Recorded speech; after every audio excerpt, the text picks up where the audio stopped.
Halo dan selamat malam kepada semua. Minta maaf lambat sedikit daripada apa yang saya janjikan untuk kita live pada malam ni. Ada beberapa masalah teknikal, tapi sekarang kita dah live di 3 saluran media sosial saya, di Instagram, silap Instagram pula, di TikTok, di Facebook dan di YouTube, Nik Nazmi, Nik Ahmad. So siapa yang tengah menonton, kalau belum like atau follow saya di rangkaian-rangkaian media sosial ni, sila follow saya sekarang. Jadi apa yang saya nak cakap pada malam ini ialah tentang soal calon-calon yang kita telah tampilkan bagi keadilan. Dan calon-calon di Semenanjung Malaysia kita telah umumkan pada 28 hari bulan, yang mana kita di satu majlis yang dihadiri oleh cukup ramai, walaupun hujan sebelum itu. Kita telah menyaksikan pengumuman calon-calon keadilan di Semenanjung Malaysia, dan selain daripada pimpinan-pimpinan parti yang biasa kita lihat, antara yang diumumkan bertanding termasuklah beberapa calon yang mendapat perhatian umum, yang telah diumumkan lebih awal beberapa hari sebelum itu oleh Presiden Datuk Seri Anwar Ibrahim bersama-sama dengan saudara Rafizi Ramli. Ini termasuk Datuk Zainal Azman Abu Seman yang bertanding di DUN di Perak. Beliau merupakan mantan KSU ataupun Ketua Setiausaha Kementerian Pertanian dan Agrotani, dan juga mantan SUK Negeri Perak. Dan seorang lagi tokoh yang turut menarik perhatian ramai ialah Dr. Nur Aisyah Maidin Abdul Aziz. Saya telah kenal Dr. Nur Aisyah ini sekian lama sebagai seorang saya mengenali keluarga beliau, tetapi dan kemudian melihat beliau menyertai keadilan baru-baru ini, dan cukup teruja bila mendengar kisahnya, dan beliau akan bertanding di kerusi Putrajaya. Kita juga ada Ustaz Nik Omar, seorang tokoh agamawan yang tidak asing lagi, anak kepada almarhum Tuan Guru Nik Aziz Nikmat, dan pada masa yang sama beliau juga merupakan mantan YDP Yadim. Seorang lagi tokoh, beliau telah memohon menerusi portal calonkeadilan.org, ialah Saipul Yaizan Muhammad Yusof, yang merupakan sebelum ini country head bagi Saudi Arabia untuk UEM Agenda Berhad, dan beliau merupakan mantan CEO bagi Lembaga Zakat Selangor, dan dia ada pengalaman yang cukup luas dalam bidang korporat, dan beliau akan bertanding di kerusi Sungai Besar di Selangor. Kita ada tokoh anak muda juga, Fatin Emelina Fazli, 28 tahun. Beliau banyak membuat kajian tentang rangka pentadbiran isu-isu pendatang tanpa izin di negeri Sabah. Beliau akan bertanding di Parlimen Arau. Dan Julfitri bin Johar, yang dikenali ramai sebagai mantan Presiden Majlis Belia Malaysia dan Naib Presiden ABIM, yang akan bertanding di kerusi Rembau. Jadi bila kita bawa masuk tokoh-tokoh ini menunjukkan bagi saya keterbukaan keadilan di dalam membawa tokoh-tokoh daripada pelbagai latar belakang untuk aktif di dalam parti, dan kita mahukan mereka memain peranan yang cukup baik di dalam parti untuk menyumbang bila dipilih oleh rakyat nanti, insyaAllah. Sebab kalau kita hanya membenarkan orang politik memonopoli jawatan-jawatan kanan ataupun menjadi wakil rakyat, maka kita tidak akan mendapat pembaharuan ataupun renewal dalam proses politik negara kita.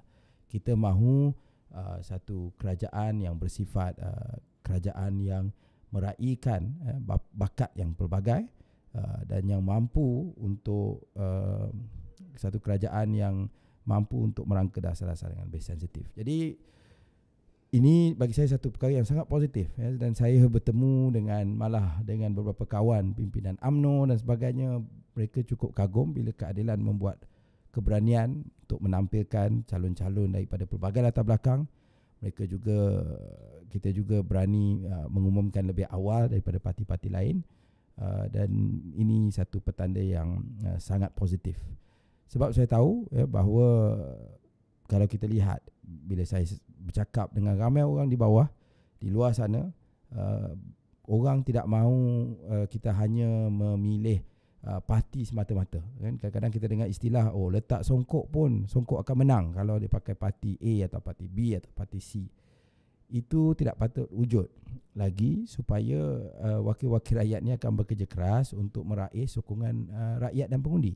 Kalau mereka merasa terlalu selamat, kita lahirlah wakil-wakil rakyat yang kadang-kadang mereka tidak sampai standard, tetapi menjadi wakil rakyat juga. Jadi itu bagi saya satu amalan yang tidak sihat, dan kita lihat betapa banyak masalah yang kita alami sebelum ini kerana kita mempunyai warlord politik yang mungkin terpaksa dipertaruhkan, tetapi bukanlah orang yang terbaik untuk menjadi wakil rakyat di sesuatu kawasan. Jadi insya-Allah saya berharap semua dapat bagi sokongan kepada usaha ini, kepada pengundi-pengundi di kawasan-kawasan ini. Saya harap sangat supaya anda dapat bagi peluang kepada tokoh-tokoh baru ini untuk menjadi wakil rakyat anda, untuk membolehkan mereka menyumbang kepada negara. Jadi itu pandangan saya. Jadi kita tahu kita masuk dalam beberapa hari sebelum penamaan calon. Kita tengok ada bila nama-nama calon diumumkan, isu-isu kerusi dimuktamadkan, memang ada beberapa drama sedikit sebanyak, itu memang lumrahnya. Tetapi kita tidak mahu perkara ini menjadi distraction lah. Sebab bagi saya yang paling penting ialah supaya kita dapat lihat idea-idea untuk bagaimana wakil-wakil rakyat ni nak tawarkan kepada pengundi mereka. Manifesto parti dapat dibahaskan dengan baik, itu sepatutnya menjadi fokus. Sebelum ini bila Datuk Seri Anwar Ibrahim meminta diadakan perdebatan bagi calon-calon Perdana Menteri, jadi kita ingat lagi jawapan waktu itu oleh Ismail Sabri ialah perdebatan bukan budaya kita. Jadi saya sebagai seorang yang mula berdebat di sekolah, mewakili sekolah saya sejak darjah 6 di LASAL, kemudian di MCKK menjadi pembahas sekolah, pernah jadi juara Piala Perdana Menteri. Kita rasa sedikit terkilan lah, sebab kalau debat atau bahas ini bukan budaya kita, mengapa dari dulu lagi malah ibu saya sendiri pernah mewakili negeri Kelantan dalam debat sekitar tahun 1958 atau 57. Beliau pergi berbahas di Terengganu. Jadi saya agak pelik kalau satu perkara yang budak-budak sekolah dah buat berpuluh-puluh tahun sekarang dianggap bukan budaya kita. Sebab dengan ada debat ini, maka masing-masing calon boleh letakkan agenda mereka, rakyat boleh menilai, dan calon itu juga boleh bertanya. Mereka boleh memastikan calon, katakan Datuk Seri Anwar, boleh bertanya kepada Ismail Sabri bertanya kepada Anwar Ibrahim tentang dasar-dasar itu adakah boleh dilaksanakan, kalau ada kelemahan dan sebagainya. Itu malah sebahagian daripada tradisi kita sebagai wakil rakyat dan juga ahli parlimen. Jadi terima kasih kepada semua yang menonton. Kita sedang live di rangkaian media sosial saya, di TikTok, di YouTube dan juga di Facebook, Nik Nazmi, Nik Ahmad. Jangan lupa like, jangan lupa follow. Boleh tinggalkan komen. Saya akan cuba jawab apa-apa isu yang ada untuk dibincangkan pada malam ini. Dan kita nak fokus kepada isu tentang soal calon-calon yang telah ditampilkan oleh Parti Keadilan. Dan mungkin kita juga boleh berbincang tentang calon-calon parti yang lain, yang kita dengar ataupun sedang diperkatakan pada waktu ini.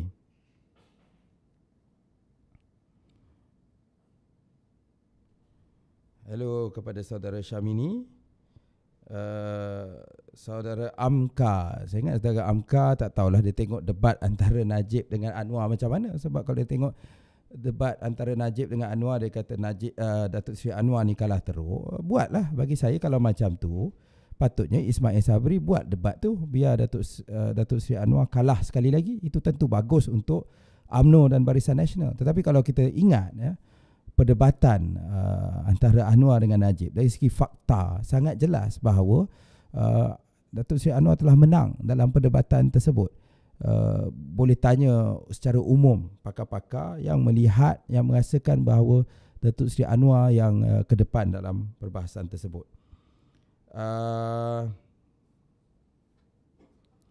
Saudara Amka kata Nik Nazmi setiap kali PRU lompat tempat. Saya ingat saudara Amka pun dia tak ikut saya punya kerjaya. Saya bertanding kali pertama di cabang saya anggota cabang Kelana Jaya. Saya bertanding di Dun Sri Setia 2008. 2013 saya menang dengan majoriti yang lebih besar di Sri Setia juga. So saya tak lompat tempat. Tapi kemudian sebagai ketua angkatan muda, saya diminta untuk pergi ke kerusi parlimen. Dan kerusi parlimen pada waktu itu antara yang available ialah kerusi Setiawangsa. Dan saya buat kerja daripada 2015 di kerusi Setiawangsa. Saya tawarkan diri dan daripada 2015 saya mulakan kempen. Alhamdulillah 2018 saya menang, dan kali ini saya sekali lagi dicalonkan di Setiawangsa. Jadi tak timbul soal lompat tempat dalam pilihan raya. Hello kepada saudara Jim Chen. Selamat malam, kita dapat ada pada malam ini, dan kita akan teruskan lagi bincang tentang soal calon. Sebab kita tak boleh nak terus menerus memilih calon-calon yang tangkap muat. Kita tak boleh pilih calon-calon yang tidak ada credibility. Dan saya fikir selepas kita melalui langkah Sheraton, bila kita tengok banyak calon-calon ataupun wakil-wakil rakyat melompat, tentulah orang ramai berasa marah. Mereka mahu calon-calon yang akan setia, yang berwibawa, yang tidak akan mengorbankan prinsip perjuangan. Jadi itu hasrat kita. Jadi satu ialah calon-calon yang baru tersebut, tapi calon-calon di dalam parti juga kita membuat beberapa pembaharuan, dan bukan langkah mudah sebab ada wakil-wakil rakyat yang berkhidmat sebelum ini, mereka setia kepada parti, mereka banyak dan lama memberi sumbangan, tetapi parti juga merasakan bila kita nak tampilkan calon-calon wanita, kita nak tampilkan calon-calon angkatan muda yang lebih ramai dan sebagainya, maka kita perlu ada proses pembaharuan itu secara berterusan. Jadi boleh bertanya kalau ada apa-apa soalan.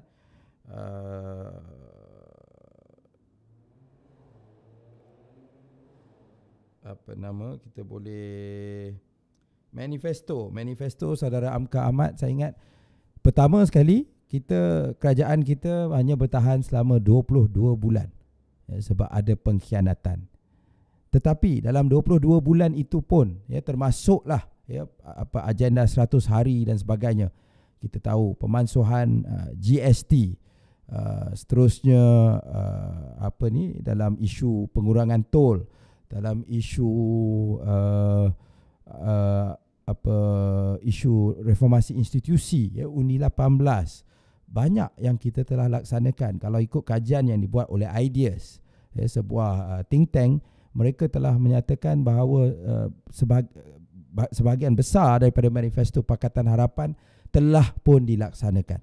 Sebab itu bagi saya dalam pilihan raya kali ini, satu, kita dah ada akta anti lompat parti. Jadi bila ada akta anti lompat parti, wakil-wakil rakyat ni susah nak lompat. Jadi bagi kami, pilih kami kali ini, InsyaAllah kita dapat 5 tahun, dan dalam 5 tahun itu kita dapat laksanakan benar-benar apa agenda Pakatan Harapan. Manifesto akan diumumkan tidak lama lagi, dan bagi saya hanya adil untuk melaksanakan, menilai kemampuan kita bila kita diberi masa yang cukup. Kalau kita bandingkan PAS, mereka juga berada dalam kerajaan pada tempoh yang agak lama, daripada 2020 sampai sekarang dah lebih 2 tahun, lebih daripada masa kami. Kalau tengok apa manifesto mereka tentang nak mansuhkan PTPTN dan sebagainya, kita tahu tak pergi ke mana manifesto PAS sebagai contoh. Jadi kita dalam tempoh 22 bulan kita dapat laksanakan banyak yang kita telah hasratkan di dalam di dalam manifesto Pakatan Harapan. Okey. Saya dengar pandangan yang telah disampaikan oleh saudara Ahnaf Razak tentang soal pemilihan calon. Macam saya kata, pemilihan calon ini beberapa kriteria diambil kira, dan nama calon telah pun diumumkan. Tapi saya setuju bahawa pihak pimpinan dan sebagainya kena ambil kira pandangan akar umbi, pandangan masyarakat dan sebagainya tentang calon-calon. Dan memang proses itu kita buat semasa kita menyenarai pendek calon-calon untuk seluruh negara. Dan proses pemilihan calon ini kita ada satu jawatan kuasa yang diketuai oleh Timbalan Presiden dan dianggotai oleh naib-naib Presiden, Ketua AMK, Ketua Wanita, yang menyenarai pendek calon-calon sebelum disyorkan, dicadangkan untuk keputusan akhir dibuat oleh Presiden. Dan ini merupakan proses pemilihan calon yang paling telus, paling sistematik dalam sejarah saya ada dalam keadilan. Inilah yang paling telus dan sistematik. Jadi adakah ia sempurna? Ia tidak sempurna. Saya setuju, dan ada perkara yang boleh diperbaiki, dan kita take note supaya kita memastikan kita tidak berhadapan dengan masalah dalam isu pemilihan calon ini. Jadi itu saja yang saya rasa antara perkara-perkara penting. Saya tak pasti kalau di Setiawangsa kita tengah tunggu pengumuman siapa yang akan jadi calon bagi UMNO. Tentang Bersatu kita dah dengar urut-urut calon mereka. Kita tak tahu sama ada pejuang ataupun ada mana-mana orang bebas yang akan bertanding di Setiawangsa.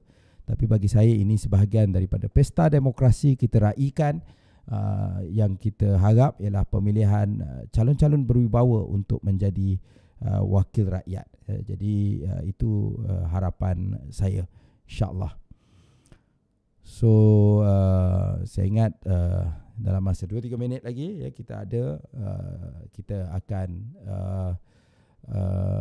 membincangkan isu-isu. Kalau ada apa-apa perkara boleh dibawa. Saya tak tahu kalau ada soalan di TikTok ke yang boleh kita tengok. Kalau ada apa-apa untuk saya sentuh dan ulas soalan-soalan di TikTok, nanti pihak producer kita akan bawa ke perhatian saya, sebab saya cuba tengok di telefon tak dapat tengok. Tapi kalau ada yang kita boleh akses soalan-soalan di TikTok, saya akan bangkitkan juga. Jadi mari kita tengok. So kalau ada soalan di TikTok, mungkin pihak producer boleh forward kepada saya untuk saya jawab. Tapi setakat ini kita fokus dahulu kepada, ataupun boleh masuk dalam button Q&A di TikTok untuk saya jawab apa-apa soalan daripada penonton pada malam ini. Okey. Jangan lupa untuk terus like.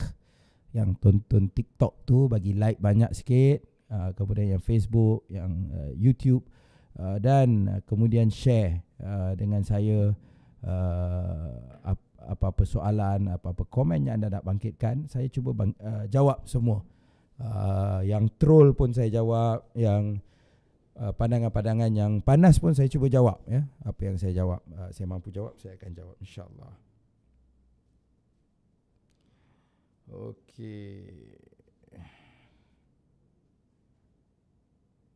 Mari kita tengok ada apa-apa soalan lain. Dekat YouTube tak ada lagi orang tanya soalan. So setakat ini banyak soalan daripada Facebook. Okey. Samarkan Ishwan. Terbaiklah YB. Apa kata selepas menang PH terus berkhidmat seperti mau kempen PRU16. Rasanya jika kerja seperti kempen akan PH menang walaupun calonnya hanya tunggul kayu. Kita tak naklah calon-calon tunggul kayu kan. Sebab tu kita kata calon wibawa. Jadi kepada Samarkan, Dia ada satu kata-kata dari seorang ahli politik di Amerika. Dia kata, we campaign in poetry but we govern in prose. Maknanya bila kita campaign ni memang best. Memang dia ada irama dia, dia ada seni dia sebab campaign. Tapi bila kita memerintah, dia jadi bosan sebab dia macam prosa lah, macam penulisan karangan, bosan, tak ada lagu dia, tak ada seni dia. Jadi bagi saya, mahu tak mahu, bila kita menang, kita kena fokus kepada mentadbir dahulu. Tetapi dalam kita menjadi kerajaan, kita kena pastikan komunikasi kita tip-top. Itu saya rasa kelemahan kita 22 bulan. Kita kena belajar. Waktu kita jadi kerajaan selama 22 bulan, kita menjadi kerajaan, ramai yang jadi menteri, bukan saya lah, orang lain jadi menteri dan sebagainya. Maka kita tengok ada kelemahan komunikasi. Macam saya kata, manifesto. Sebahagian besar, lebih daripada 50% yang kita janjikan terlaksana. Tetapi kenapa orang tak nampak, orang tak rasa? Itu masalah komunikasi. Politics is perception. Orang akan menilai kita daripada apa yang kita sampaikan, apa maklumat yang kita kongsikan, kalau apa naratif yang kita sampaikan. Tetapi kalau kita ada kejayaan yang substantif, kita masuk ke PRU 16, insya-Allah lebih mudahlah tentu sebab kita ada rekod yang mana orang lihat apa yang kita dapat lakukan, orang dapat menilai dalam PRU 16 dan memberi sokongan kepada kita, insya-Allah. Jadi tapi saya setuju bahawa komunikasi itu sangat penting supaya kita dapat sampaikan. Jadi tapi apa perkara penting kalau kita nak lakukan communication yang baik, kita nak ada pentadbiran yang baik, kita perlukan calon-calon yang baik. Kadang-kadang kita tak naklah menteri-menteri cak ayam, menteri-menteri yang tak patut, tak layak ni dapat tempat. Jadi sebagai contoh, saya saya lihat kepada apa yang telah diumumkan oleh Datuk Seri juga. Kita tak nak hanya dulu kita letak menteri-menteri ni lebih kepada nak memegang kesetiaan mereka, sebab kerajaan Muhyiddin, kerajaan Ismail Sabri, majoriti dia tipis. Maka bagilah jawatan. Tak dapat jawatan menteri, jawatan timbalan menteri. Tak dapat jawatan timbalan menteri, jawatan JLC. Bukan macam kita dulu, kita menteri tak dapat, timbalan menteri tak dapat, JLC tak dapat, tapi kita setia. Kita setia sebab kita ingat kita dipilih oleh rakyat yang susah-susah undi kita. Yang mereka ni tak ada stand, mana-mana dia boleh, kan.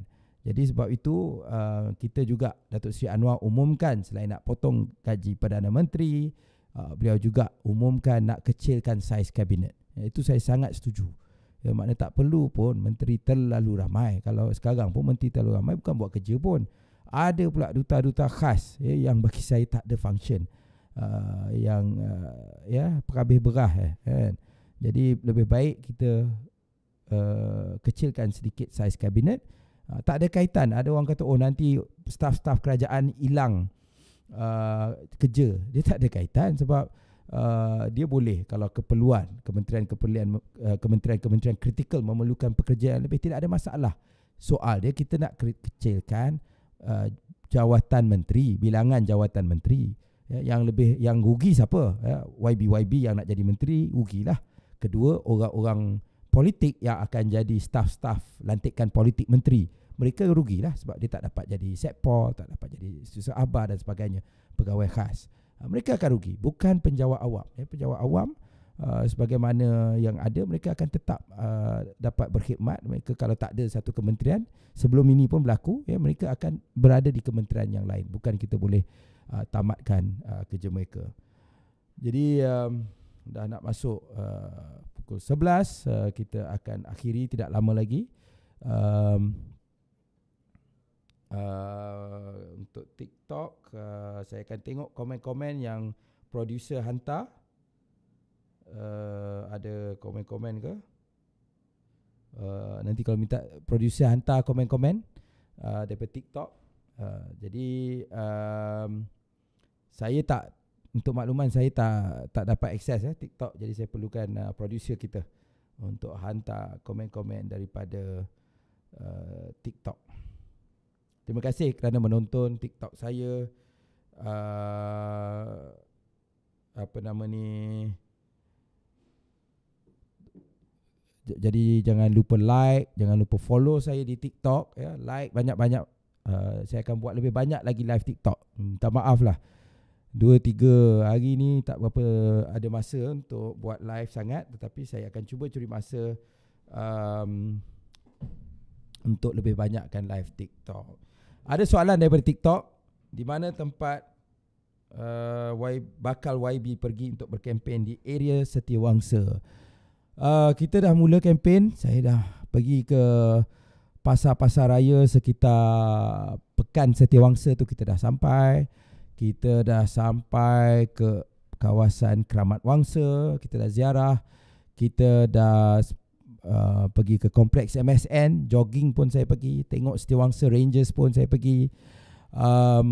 Esok insyaAllah saya akan ke kawasan PPR untuk turun ke sana, dan seterusnya ya. Memang banyak, saya akan cuba habiskan masa di kawasan Setiawangsa.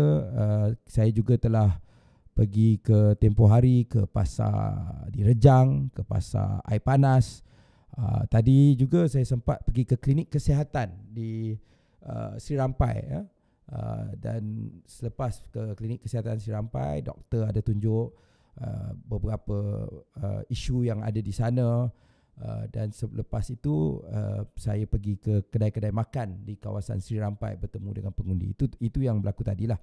So esok kita akan pergi ke kawasan PPR. Sebelah malam kita akan ada solat hajat, tahlil sedikit. Malam esok di Surau Nurul Iman ya, di AU3, Keramat AU3. So insyaAllah itulah aktiviti-aktiviti yang kita adakan. Saya minta kalau jumpa saya jangan segan nak tegur. Ada yang hari tu jumpa dia kata dia tak pasti. Tak apa, datang tegur je kan. Mungkin saya nampak lagi handsome daripada billboard atau gambar yang ada kan. Tapi apa-apa pun jangan segan untuk cakap hello. Kita bertemu dan insyaAllah saya harap saya pohon sokongan saudara-saudari yang sebelum ini ya, memberi peluang kepada saya. Sebab tak pernah ada calon bukan UMNO yang menang di Setiawangsa sampailah 2018. Dan saya sedar, saya tahu bukan atas kehebatan peribadi atau kekuatan diri sendiri, tetapi lebih besar ialah sokongan dan kepercayaan dan keinginan untuk perubahan yang diberikan oleh pengundi-pengundi Setiawangsa. Dan itu sangat yang menjadi inspirasi dan motivasi saya. Dan antara sebab ya, bila orang cakap bila pernah ditawarkan 30 juta ringgit untuk melompat, tak terlintas sekali pun untuk saya buat. Sebab saya tahu kepercayaan, harapan yang diberi oleh saudara-saudari itu terlalu besar, terlalu besar. Jadi dan saya tak bolehlah nak hidup kan, sebab saya tak tahu nak tunjuk muka saya kat mana kalau saya melompat. Saya tak pastilah yang kata-kata yang lain tu macam mana mereka boleh hidup dan tidur dengan senang lenang, tapi saya tak boleh. Jadi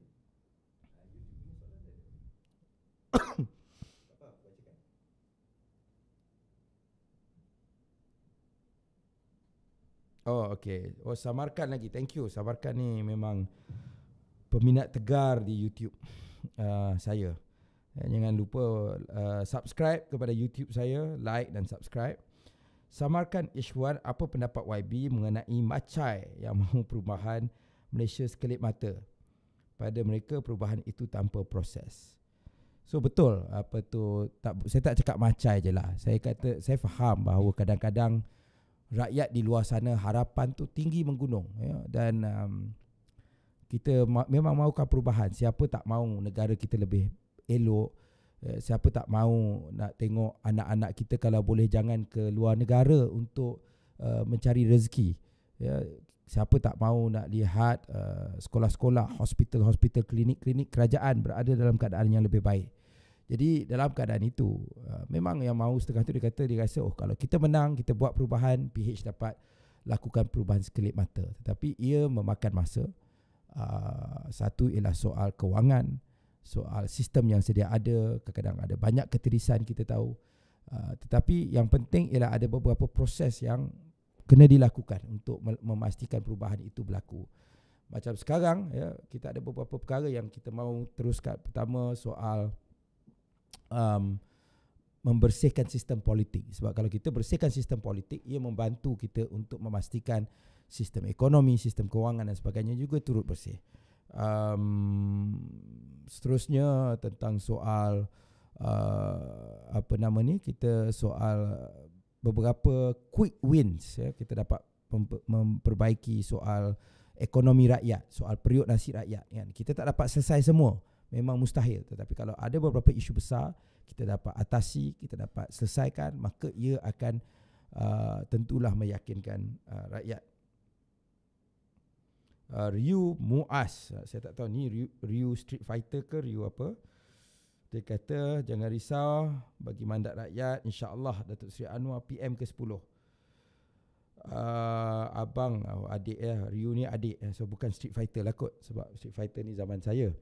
Abang YB Ning ada peluang job sebagai tinggi jawatan Menteri Persekutuan macam Menteri Kejeraya ganti Datuk Fadilah Yusof.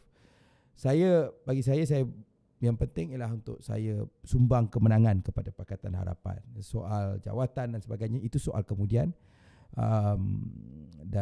Tentulah saya ada idea saya untuk menyumbang dan sebagainya, tapi itu bukan prioriti. Prioriti saya ialah untuk servis, untuk bagi kemenangan kepada Pakatan Harapan, untuk terus dapat berkhidmat kepada warga Setiausaha.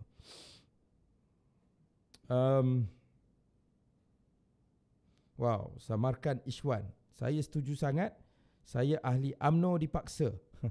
Pasti tangan saya pangkar PH ya. Dia antara kita anggota parti dan undi itu perkara yang berbeza. Jadi kita kena ingat ya, walaupun katakan kita belajar di universiti atau kita ada beasiswa atau kita kerja kerajaan dan sebagainya, hatta kita ahli UMNO sekalipun ya, itu satu hal. Tetapi siapa yang kita nak undi itu ialah perkara yang undi itu rahsia kan, kita tahu. Jadi jangan takut. Tapi macam Samarkan ni dia tak rahsia lah, sebab dia dah declare pada satu dunia bahawa dia akan undi Pakatan Harapan. Saya ucapkan terima kasih banyak-banyak atas sokongan tersebut. Saudari Sharif, ramai muka baru dalam senarai calon ini. Apa komen? Jadi bagi saya ini proses regenerasi.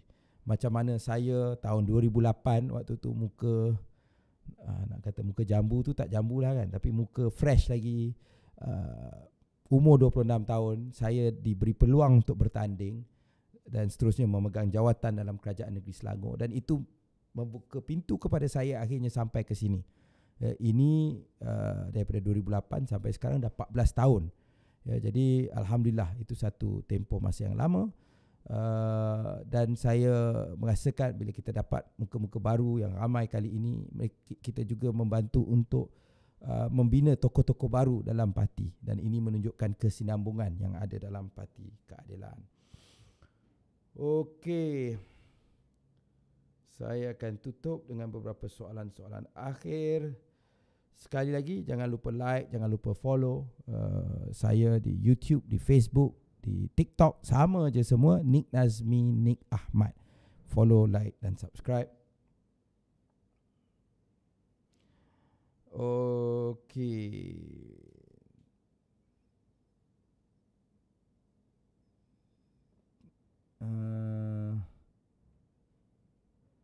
Apa nama,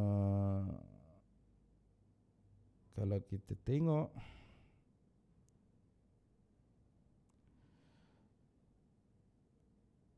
terima kasih kepada semua yang semua yang menonton pada malam ini, dan kita harap anda semua dapat kembalilah ya tengok. Okey.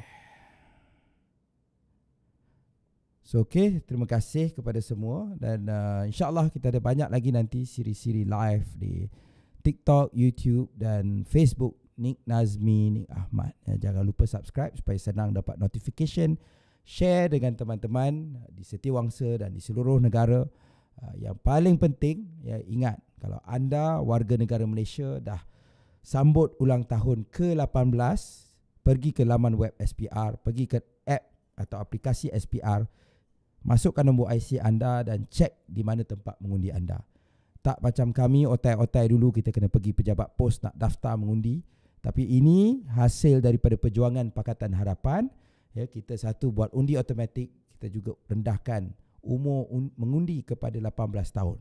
Itu antara agenda saya sebagai Ketua Pemuda Harapan dulu dan alhamdulillah menjadi realiti. Jadi saya harap anak-anak muda, malah warga-warga yang tak berapa muda tetapi tak pernah mengundi dahulu, tak pernah daftar, anda kini dalam daftar pemilih. Tolong ya, laksanakan tanggungjawab anda dan insya-Allah bagi peluang kepada kami. 5 tahun ni genap ya, sekarang dah ada akta anti lompat parti, tengok apa yang kami dapat buat. Kalau kita laksanakan manifesto kita dalam 5 tahun akan datang, makna makna PRU ke-16, sambung kontrak kami sebagai khadam kepada rakyat. Tapi kalau kami tak buat kerja, pecat kami. Bagi kepada orang lain yang meyakinkan anda. Ya, jadi itu pilihan anda, tapi kami minta kali ini bagilah 5 tahun dulu kepada Pakatan Harapan. Terima kasih. Teruskan menonton dan terus ceria selalu. Terima kasih.